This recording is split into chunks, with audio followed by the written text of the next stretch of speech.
नमस्कार दोस्तों, स्वागत है आपका मेरे चैनल ऑकल्टिस्ट ऑफ केमिस्ट्री पर। अभी हम अध्याय 11 पे काम कर रहे हैं, कक्षा 12वीं के केमिस्ट्री के। तो इस अध्याय के संदर्भ में पिछले 2 वीडियोज़ आपने उम्मीद करता हूँ देख लिए होंगे, जहाँ पर आप हेलो एल्केन के बारे में बहुत कुछ जान चुके होंगे। तो अब उससे आगे की बात, चूँकि अध्याय जो 11 था उसमें हेलो एल्केन के साथ एक पोर्शन और है जिसे हेलो एरीन नाम दिया हुआ है। तो आज हम यहाँ पर हेलो एरीन को समझने वाले हैं, उनकी कुछ बेसिक बातों को समझने वाले हैं। तो उम्मीद करता हूँ आपने चैनल मेरा सब्सक्राइब कर लिया होगा। यदि नहीं किया है तो अभी रेड कलर से नीचे सब्सक्राइब लिखा आ रहा है, वहाँ पर आप क्लिक करके चैनल को सब्सक्राइब ज़रूर कर लें। साथ ही मुझे इंस्टाग्राम पर, फेसबुक पेज पर आप फॉलो करें, तो जो भी मेरे नए वीडियोज़ आएंगे, नई जानकारी आप तक मैं साझा करूँगा, आपके पास पहुँचाने का प्रयास करूँगा, वो आपको जल्दी मिल जाएंगी। तो चलिए दोस्तों, शुरू करते हैं हम अध्याय 11 का दूसरा हिस्सा, हेलो एरीन्स। हेलो एरीन्स को जब शुरू कर रहे हैं, जब शुरुआत में मेरी कुछ बेसिक बातों पर आप सबसे बात हुई थी, तो एक वीडियो मैंने डाला है कार्बनिक ऑर्गेनिक के बेसिक कॉन्सेप्ट का। तो आप चाहें तो आई बटन पर क्लिक करके यहाँ से लिंक आपको मिल जाएगी, उसको देख सकते हैं। उस वीडियो में मैंने बताया कि कार्बनिक यौगिक 2 प्रकार के होते थे। एक होते थे सीधी चेन वाले, जिन्हें खुली चेन वाले यौगिक भी कहते थे, और एक दूसरे होते थे बंद चेन वाले यौगिक, जिनकी चेन क्लोज होती है।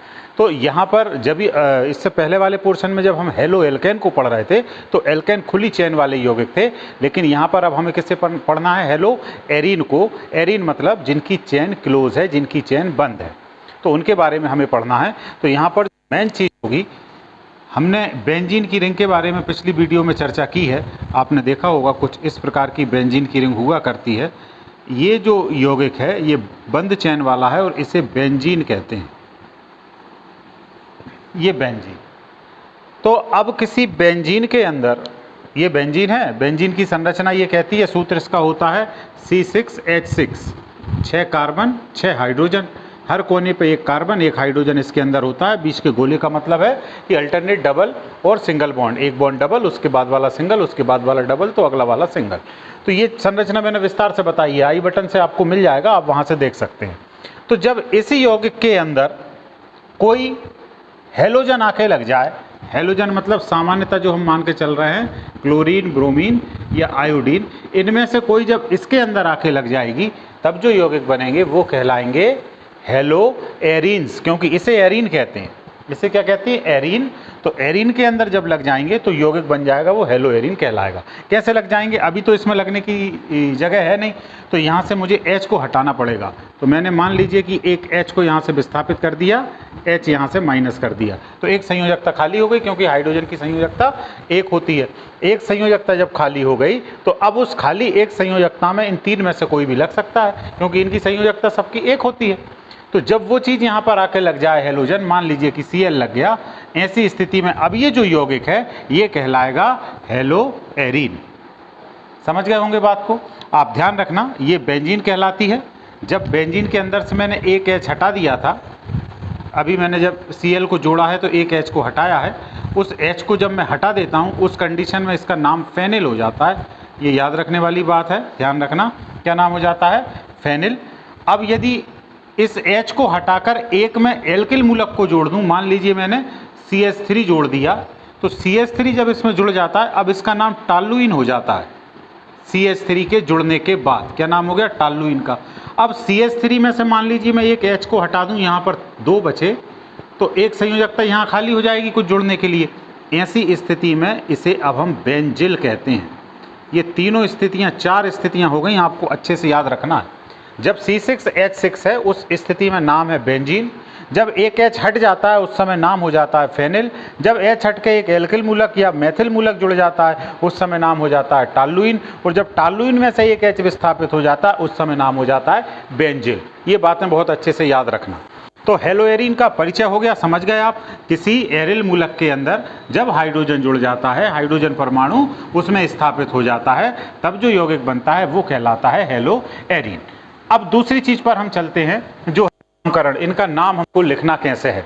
तो नामकरण बिल्कुल सिंपल है, जैसे हेलो एल्केन का था। देखो हेलो एल्केन को जो पढ़ के आए हो, सामान्यतः जो सब बातें वहां पर थी वो सब बातें यहां पर मिलेंगी। बस अंतर कितना आएगा, जो हेलो एल्केन आप ले रहे थे उसकी जगह आपको हेलो एरीन लेना पड़ेगा। ठीक है, चाहे वो बनाने की विधियां हो, चाहे भौतिक गुण हो, चाहे रासायनिक गुण, काफी कुछ चीजें उनसे मैच होकर चलेंगी। तो उम्मीद करता हूं कि आप उनके सहारे इनको भी आसानी से समझ लोगे। यदि आपने पिछले वीडियो में दिक्कत आई हो तो आप मुझे कमेंट कर देना कि सर ये बात समझ में नहीं आई, मैं आपको समझाने का प्रयास करूंगा। तो अब हम देखते हैं इनका नामकरण। तो जैसे अभी मैंने ये बनाया था, बड़ा सिंपल नामकरण है, कोई विशेष इसमें काम नहीं करना। ये एक हेलो एरीन हो गया, एक दूसरा और ले लूं मैं, ये भी सेम बेंजीन, यहां से हटाया, अब की बार मैंने Cl की जगह Br लगा दिया। तो दोनों स्थितियों में नाम में हमें क्या करना है, जो भी एरीन का नाम है, जैसे वहां करते थे दो प्रकार से नाम बोलते थे, एक साधारण नाम में उनको हम क्या कहते थे, एल्किल हैलाइड, और IUPAC नाम में कहते थे हेलो एल्केन। वैसे ही इनको साधारण नाम में क्या कहेंगे हम, एरिल हैलाइड, और IUPAC नाम में क्या कहेंगे, हेलो एरीन। तो यहां पर एरीन कौन सी है, इस एरीन का नाम है बेंजीन, और ये भी बेंजीन है। तो अब हमें हेलो एरीन के रूप में यदि नाम लेना है तो हम क्या करें, बेंजीन में कौन लगा है, Cl, तो Cl को आगे लिख दें, तो आगे लिखते थे तो O प्रत्यय लगाते थे, तो इसका नाम हो गया क्लोरोबेंजीन। यहाँ पर ब्रोमो है तो ये ब्रोमोबेंजीन हो गई, ये IUPAC नाम हो गया। साधारण नाम लिखना हो तो अब इसको साधारण नाम में एरिल मूलक के रूप में बोलना है। जैसे वहाँ पर मेथेन हुआ करती थी, और मेथेन को जब मूलक के रूप में मेथिल कहते थे, वैसे ये क्या है, बेंजीन है। लेकिन जब इसका मूलक बनता है, H जब हम हटाते हैं, उस समय इसका नाम हो जाता है फेनिल। अब ये ध्यान रखना, क्योंकि यहाँ पर गलती ये होगी कि मेथेन से मेथिल हम बनाते थे, तो एक फ्लो में आपके बेंजीन से बेंजिल निकलेगा, तो बेंजिल गलत हो जाएगा। आपको ध्यान रखना है, इसका नाम क्या होगा, फेनिल। तो ये हो जाएगा फेनिल क्लोराइड, और ये हो जाएगा फेनिल ब्रोमाइड। इस प्रकार से हम इनके नामों को रख सकते हैं। उम्मीद करता हूँ नामकरण समझ में आ गया होगा। कोई ज़्यादा विशेष टफ टॉपिक नहीं है, सेम वैसा ही है जैसे यहाँ पर। तो ये दोनों के नाम हो गए। अब एक चीज़ और आती है कि एक जैसे बहु हैलोजन यौगिक पढ़े थे, एक से ज़्यादा हो, ये Cl एक और जुड़ा हो, दो जुड़े हों, तीन जुड़े हों, चार जुड़े हों, ऐसी स्थितियों में नाम कैसे लिखेंगे। तो बिल्कुल सिंपल है। अब आपको एक चीज़ ध्यान रखना है कि यहाँ पर इस बेंजीन रिंग में ये जो पोजीशन है, इनके अलग अलग नाम हैं। जैसे ये वाली जगह कहलाती है आर्थो, क्या कहते हैं इस जगह को, आर्थो। ये वाली जगह कहलाती है मेटा, और ये वाली जो जगह है ये कहलाती है पैरा। तो जब यहाँ पर कुछ जुड़ा हो तो हमें इस जगह के नाम को बोलना पड़ेगा कि आर्थो। यदि मान लीजिए कि मैंने एक Br और यहाँ लगा दिया, तो आर्थो डाई ब्रोमो, दो हो गए, एक और एक दो, तो आर्थो। एक कौन सी जगह, आर्थो। इस जगह के नाम को उच्चारित नहीं करना, इस जगह की पोजीशन को नहीं बताना, केवल इसके बाद जो होंगी उनको बताना है। तो ये वाला किस पे है, आर्थो पर, तो आर्थो। दो हैं तो di, ortho dibromobenzene, इसका नाम हो जाएगा। ठीक है, यदि यहाँ जुड़ा हो जाएगा तो मेटा आगे बोलेंगे, यहाँ होगा तो पैरा। अब मान लीजिए यहाँ फिर जुड़ा हो, यहाँ फिर जुड़ा हो, तो ऐसी स्थिति में फिर जब तीन से ज़्यादा स्थिति हो जाए तो इसे एक नंबर मान के नंबरिंग कर देते हैं। ये 6 हो गए पूरे। अब जो जहाँ लगा होगा कि पहले पे है, दूसरे पे, तीसरे पे, उसका नंबर डाल देंगे। ठीक है, तो दोनों विधियां हैं, तो दोनों में से किसी भी तरीके से आप लिख सकते हो। आगे और जब क्रियाओं को करेंगे तो विस्तार से समझेंगे। अभी मैंने बेंजीन से बनाई, एक चीज़ और होती है टालुइन, उससे भी बना सकते हैं। उससे कैसे, वो भी एक बार देख लें। तो टालुइन आपको पता क्या होती थी, बेंजीन की रिंग में कौन लग जाए, ये बेंजीन की रिंग, यहाँ पे लगा होता था CH3। इसका हम हेलोजनीकरण करा दें Cl2 के साथ, तब क्या होगा, परिस्थिति वही रखना है जो वहाँ पर थी। तो अब यहाँ से नहीं निकलेगा, अब कहाँ से निकलेगा, यहाँ से निकलेगा। तो अब हम क्या करें, ये बेंजीन, ये हो गई टालुइन, यहाँ से H निकाला, उस H की जगह यहाँ पर जोड़ दिया Cl, ये HCl। ठीक है, अब ये बन गया, ये क्लोरो लग गया, किस में लगाया, बेंजीन में नहीं लगाया, अब लगाया टालुइन में। जगह कौन सी कहलाती है, आर्थो कहलाती थी। आर्थो का निशान O, आर्थो, ये हमने लिखा क्लोरो, और फिर लिख दिया हमने टालुइन। इस प्रकार से ये टालुइन से बन जाएगी। ठीक है, अब अगली विधि को देखते हैं। चलिए, अगली विधि है सेंडमेयर अभिक्रिया। तो ये नाम अभिक्रिया भी कहलाती है, नेम रिएक्शन है, सेंडमेयर अभिक्रिया नाम से पूछी जाती है। इसको शॉर्ट में यहाँ समझ रहा है, आगे ये एक बार पुनः आपके पास आएगी और डिटेल में इस पर बात करेंगे। इसमें हमको लेना क्या है, इसमें हमको बेंजीन का डाई एजोनियम लवण लेना है।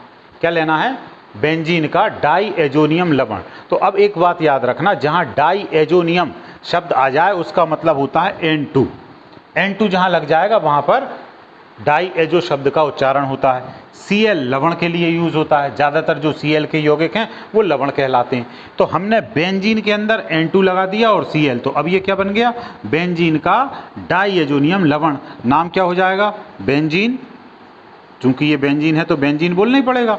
डाई एजोनियम पूरा बोलेंगे, डाई एजोनियम, और Cl को क्या बोलते हैं हम, क्लोराइड। तो इसका नाम हो गया बेंजीन डाई एजोनियम क्लोराइड। इसकी रिएक्शन कराएंगे हम CuCl और HCl, इनका जोड़ा लेंगे, या CuBr प्लस HBr का जोड़ा ले लेंगे। मतलब जो यहाँ पर लवण लेंगे उसी का सेम अम्ल लेंगे। इसकी क्रिया कराएंगे तो ये क्या करेगा।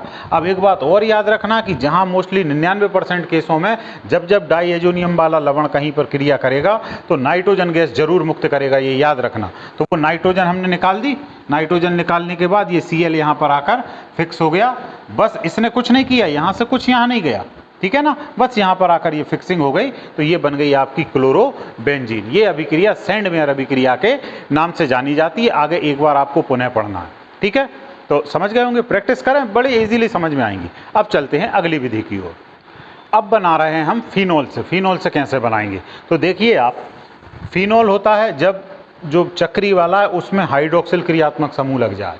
हाइड्रोक्सिल किसी एल्किल मूलक के साथ लगा होता है तो एल्कोहल कहलाता है। जब वो हाइड्रोक्सिल समूह किसी एरिल मूलक के साथ लग जाता है उस स्थिति में क्या कहते हैं हम उसे, फिनोल। तो ये हो गया हमारा फिनोल, नाम है इसका फिनोल।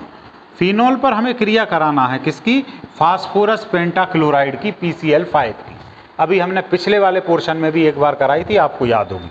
तो जब जब PCl5 क्रिया करता है एक चीज़ जरूर बनेगी, मैंने आपको बताया था, वो है POCl3, फास्फोरस ऑक्सी ट्राइक्लोराइड। तो POCl3 यहाँ बन जाएगा। बाकी जो बचा है, अब ये P चला गया, 3 Cl चलेगा, 2 Cl हमारे पास बचे हैं, यहाँ से O भी चला गया, ये H जो है वो और एक Cl HCl बना देंगे, और ये जो एक Cl बचा था वो इसके अंदर फिक्स हो जाएगा और ये बन जाएगी क्लोरोबेंजीन। तो ये कुछ सामान्य सी विधियां हैं जिससे आप हेलो एरीन को बना सकते हो, और जितनी भी विधियां वहाँ हेलो एल्केन को बनाने में पड़ी हैं उन सब से भी हेलो एरीन भी बनेंगे। बस जो एल्केन वाली चीज़ ली थी उसको बदल के उसकी जगह क्या कर दोगे आप, एरीन वाला पोर्शन ले लोगे, तो वो क्रिया वहाँ पर हो जाएगी। तो ये तो हो गई बनाने की विधियाँ। अब अगली जो बात है वो है भौतिक एवं रासायनिक गुण। तो सबसे पहले हम भौतिक गुणों को देख लेते हैं। तो इनके जो भौतिक गुण हैं वो भी एल्किल हैलाइड के समान ही होते हैं, जैसे उनके हैं वैसे ही इनके होते हैं। अधिकांशतः रंगहीन तेली द्रव होते हैं, एरिल डाई हैलाइड ठोस होते हैं, जल में अविलेय हैं, लेकिन जो कार्बनिक विलायक जैसे एल्कोहल, ईथर, कार्बन टेट्राक्लोराइड, इनके अंदर ये घुल जाते हैं। ये चीज़ें आप याद रखना। अब हम देखते हैं इनके रासायनिक गुणों को, मतलब कुछ रासायनिक अभिक्रियाओं को। जो एल्किल हैलाइड की रासायनिक अभिक्रियाएं सब होंगी, पूरी सेम यहाँ भी होंगी। एल्किल हैलाइड जो लेते थे उसकी जगह अब आपको बदल के क्या ले लेना, एरिल हैलाइड वहाँ पर ले लोगे, तो वो सारी अभिक्रियाएं भी आप यहाँ पर कर सकते हो। चलिए, तो ये 2 अभिक्रियाएं मैंने यहाँ लिखी हैं। पहली है जहाँ पर हम क्या कर रहे हैं, NaOH के साथ क्रिया करा रहे हैं। तो जब आप एल्किल हैलाइड की एरिल हैलाइड की NaOH के साथ क्रिया कराएंगे तो इस OH समूह के द्वारा इस Cl का विस्थापन हो जाएगा। OH के द्वारा Cl को हटा दिया जाएगा तो Cl, और Na जो बचा था इसके साथ, और OH आके इसमें लग गया।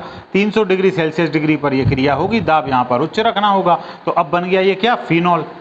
तो ये OH समूह द्वारा विस्थापन हो गया। यहाँ पर इस अभिक्रिया में जब आप देखोगे तो ये साइनाइड समूह के द्वारा विस्थापन हो रहा है। तो साइनाइड समूह से विस्थापन होगा तो Cl हट के कॉपर के साथ चला जाएगा, साइनाइड इसमें फिक्स हो जाएगा। तो ये जो चीज़ है वो क्या बन गई, फेनिल साइनाइड।